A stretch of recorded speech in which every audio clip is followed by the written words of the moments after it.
Today I have a guest in my studio whom I wish is never a guest in my life, and I am sure you all would wish also the same.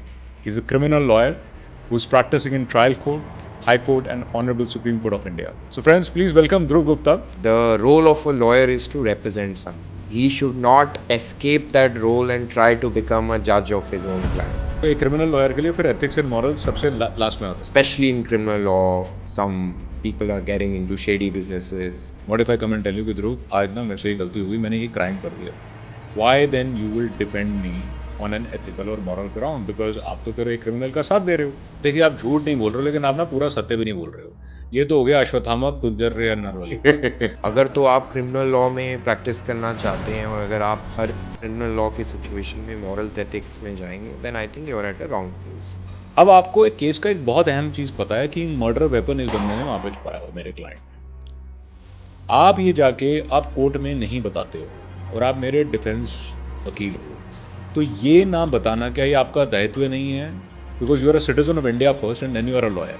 The IU of the case is the master of his case.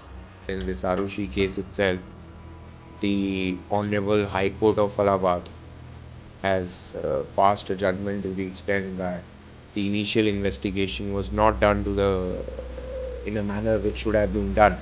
Classic case 2611 attacks, Ajmal Kasab दुनिया के सामने कैमरे में record था. हम उस time की बात कर रहे हैं जब AI टेक्नोलॉजी नहीं थी, डीप फेक नहीं.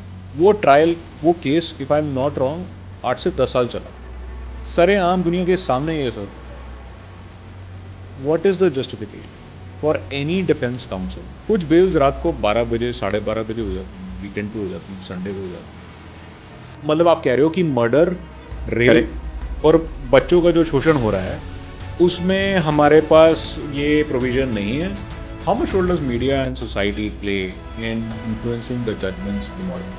But what you need to understand is that while writing a judgment, the aim of the judge is to uphold the rule of law. For a judge, I would say one man is always unhappy. एक लड़की का rape होता है Yeah. या कि उसको bell मिल जाती है, वो फिर जाके रेप कर देता है या उसको मार देता है या उसके अपनी बेल के उसमें एक विक्ट्री परेड निकालता है. How does the judiciary view that? The state had failed to bring home the charge of rape against the accused, and while indicting as the man who committed the crime, the judge was constrained to acquit him because of benefit of the doubt. Hindi में अगर इसको बड़ी simple भाषा में बोलूं, मुझे पता है तुम कातिल हो, मुझे पता है तुमने क्राइम किया है, करना मैं फिर भी तुम्हें एक मौका दूंगा. ये मेरी समझ में आता है. मेरी समझ को आप क्या सही या गलत कहेंगे या उसे कैसे ठीक करना चाहिए?